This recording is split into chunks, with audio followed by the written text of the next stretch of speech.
Hello everybody, it's Friday, August 1st, but I did weigh myself on Wednesday morning, July 30th, and I did lose a pound. So I got to put another star on the Hungry Strike for America official sign, and I got to keep my mustache. And we get to talk about Idaho, the fourth state in order of who voted the most for President Trump in 2024. It voted for President Trump at the official rate of 66.87% to Harris's 30.38%. A lot of you know it because of the unfortunate 4 killings done by that monster Koberger. The great state of Idaho has 2 senators, of course. One is up for re-election next year. That's Senator Jim Risch, and he's already signaled that he wants to run for re-election. And because he got close to 2/3 6 years ago, or 5 years ago actually now, I don't anticipate any problem for him. I also don't anticipate any problem for the 2 congressmen. One of them, Russ Fulcher, and the other one, Mike Simpson. They have some good experience, and they should not have any problem getting reelected next year.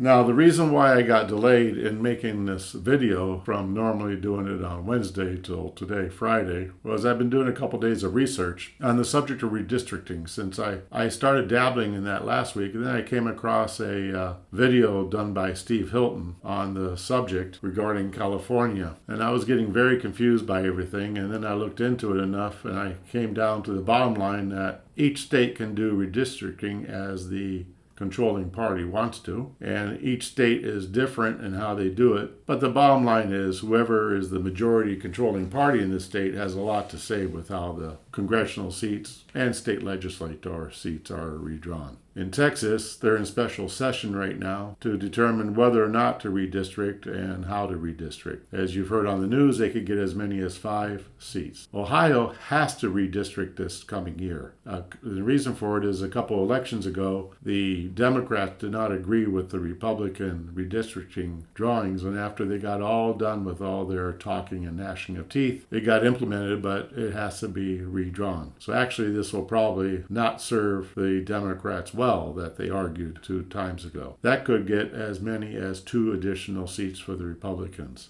Now, Steve Hilton talked about California. It is absolutely outrageous that Gavin Newsom is trying to do this in California. Even today, the electoral districts in California are totally gerrymandered in Democrats' favor. We voted in California in 2008 for independent redistricting.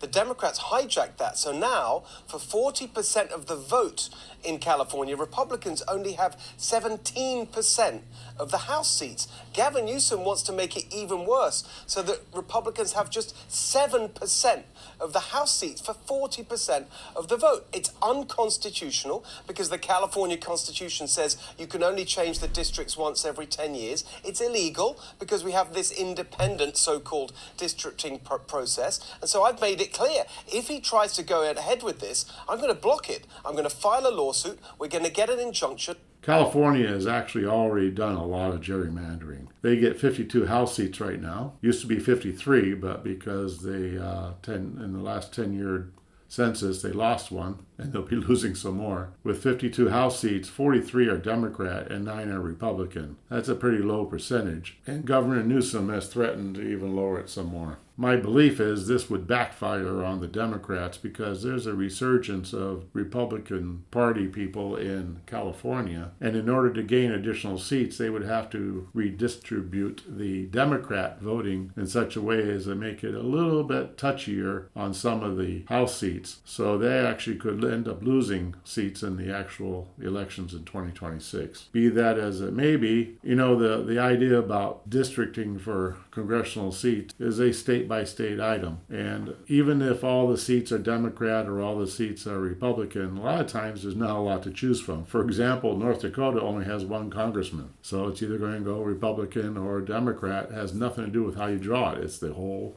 state. In the state of Idaho, for example, that we just spoke about, there are 2 congressional districts. So the controlling party has a little bit of leeway with how they draw stuff.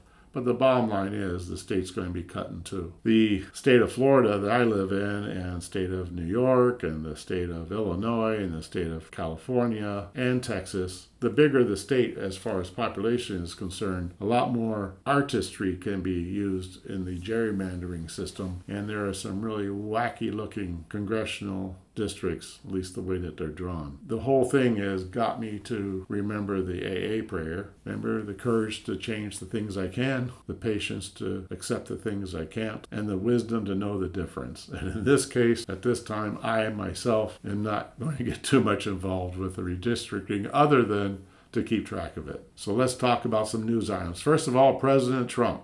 And this I read in the New York Post this morning. This is good news. Headline, Trump, my GOP war chest at $1.4 billion.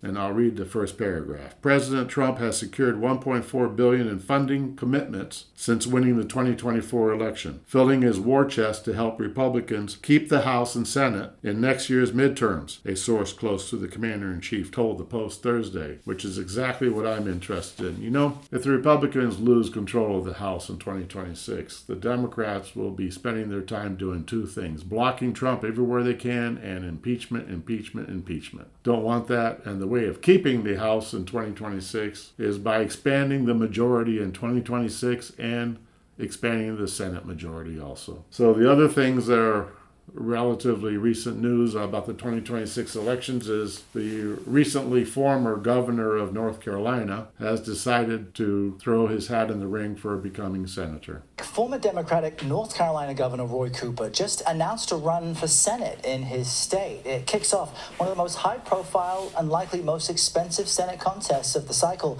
as Republicans try to hold on to their majority. Cooper seems like he's hitting the ground running here, attending a Democratic Party fundraiser in Raleigh Saturday night. How are Democrats rallying around him?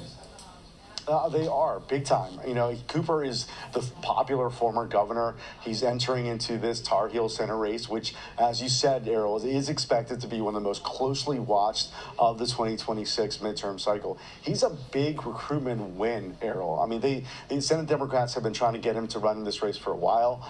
You know, like as I mentioned, he was popular as a North Carolina governor, and gives him a strong chance in this crucial state that, if you recall, Errol, did go to Donald Trump in 2024. And as we reported last week, it's going to be a blockbuster of a race, expected to be, because Michael Whatley, the current head of the Republican National Committee, we can report that he is going to jump into the race, and we expect that announcement to happen in the next few days, we're told. Also, there were some words by JD Vance in Ohio at a speech he gave. And I noticed you had a message for Amelia Sykes. Representative Marcy Kaptur is another congresswoman in Ohio who is very vulnerable for re-election.